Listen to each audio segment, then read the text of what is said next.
Assalamualaikum warahmatullahi wabarakatuh. Nah, selamat pagi semuanya. Di sini Bapak akan membahas materi tentang yaitu adalah momentum dari impuls. Nah, di mana kita akan bahas yang pertama dulu yaitu adalah tentang momentum. Apa sih momentum itu? Nah, momentum itu adalah peristiwa tumbukan yang terjadi di dalam kehidupan sehari-hari kita, yaitu momentum. Nah, jadi bisa kita katakan adalah momentum itu yaitu adalah peristiwa tumbukan. Nah, misalkan kita punya lihatlah sehari-hari kita ada orang kecelakaan yaitu motor ya bertabrakan dengan sepeda misalkan. Nah, itu adalah peristiwa tumbukan. Nah, tumbukan ini bisa terjadi berbagai macam hal. Misalkan kita main biliar, kemudian main kelereng dan sebagainya, itu adalah merupakan momentum tumbukan. Nah, di mana kita punya persamaan momentum adalah itu P sama dengan M kali V. Ini ya. Ini adalah persamaan umum untuk momentum. Nah, kalau kita lihat di sini keterangannya, P itu adalah momentum, kemudian M itu adalah massa benda, ya di sini massa benda, kemudian V itu adalah kecepatan, nah ya kecepatan benda begitu. Oke. Ini adalah untuk persamaan umumnya untuk momentum. Nah, kita bahas yaitu adalah tentang yaitu adalah hukum kekekalan momentum. Nah, di sini kita bahas hukum kekekalan momentum.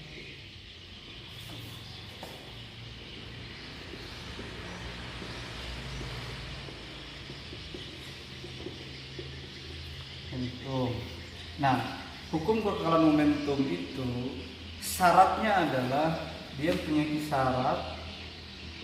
Syaratnya adalah jika gaya F itu sama dengan 0, artinya tidak terjadi gaya luar yang mempengaruhinya, sehingga dia dikatakan hukum kekekalan momentum. Nah, hukum kekekalan momentum contohnya misalkan kita punya dua buah benda. Ya, di sini ada M1 dengan kecepatan V1. Kemudian ada lagi benda yang kedua. Nah, dia memiliki juga sama, ada benda kedua, maaf. Juga sama memiliki kecepatan. Ya. M ini adalah M2, ini adalah V2. Nah, katakanlah seperti itu lah. Ya, walaupun gambarnya tidak terlalu baik. Nah, di sini ada dua buah benda yang saling mendekat, di mana benda pertama itu bergerak kalau ke sini adalah searah kanan Bapak menuju benda yang kedua. Nah, benda kedua ini bergerak juga searah kiri Bapak di sini, sehingga dia terjadi berlawanan arah. Gitu.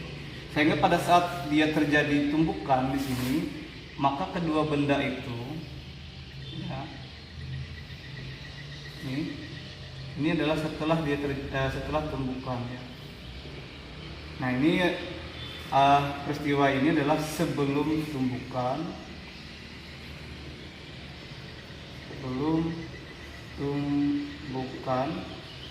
Nah, kalau yang kedua ini itu adalah setelah tumbukan.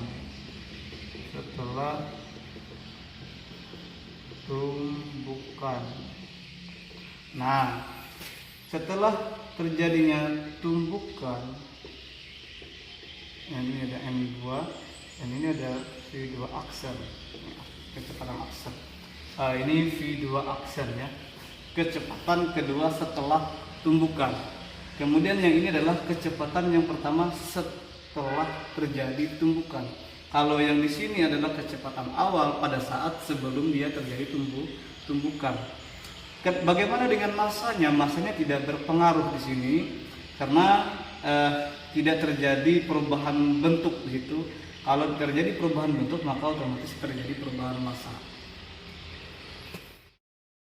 Nah, ini adalah yang tadi kan kita sudah bahas, yaitu setelah tumbukan dan sebelum tumbukan. Nah, kita mau bahas yaitu adalah persamaannya. Bagaimana sih persamaan dari hukum kekekalan momentum? Nah, persamaan hukum kekekalan momentum itu adalah merupakan penerapan dari hukum 3 Newton. Nah, yaitu di mana F aksi sini sama dengan min F reaksi sini kan. Nah, ini kita boleh ganti. Ini bisa kita hapus saja, misalkan di sini menggunakan karena ini adalah benda ke-1 dengan benda kedua, artinya kita melihat di situ ada gaya benda pertama terhadap benda kedua, itu adalah F1 2, dengan juga gaya ini kan benda kedua juga pasti memberikan gaya toh, berarti gaya benda kedua terhadap benda 1, makanya di sini adalah F21. Minus, kenapa minus? Minus ini adalah merupakan tandanya, ya dia adalah berlawanan arah. Nah, sehingga kita lihat di sini kita kembalikan ke persamaan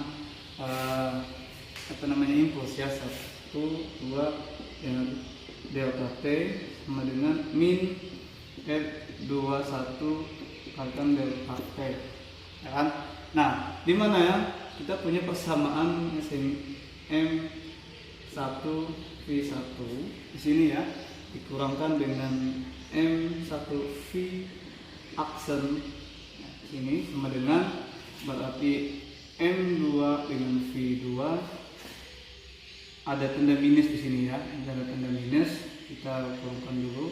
Ini ada tanda minus di sini. Nah, ini ada tanda minus ya, berarti min M2 V2 aksen. Nah, sehingga kita jumlahkan dan kita gabungkan variabel yang memiliki nilai yang sama. Mana nilai yang sama? Berarti M1 V1 ini kan nilai yang sama tuh. Karena ada tanda minus di sini sehingga dia menjadi tanda positif di situ. Sehingga M2 dengan V2 sama dengan di sini ada M1 V1 aksen, karena di sini minus maka dia pindahkan di sini menjadi positif, berarti M1 V1 aksen. Ingat di sini ada minus tambah minus itu akan menjadi berubah tandanya menjadi positif, berarti M1 V1 aksen M2 V2 aksen gitu ya. Nah, sehingga ini adalah tidak lain tidak bukan merupakan daripada rumus dari momentum ini. Ini tadi adalah rumus untuk momentum,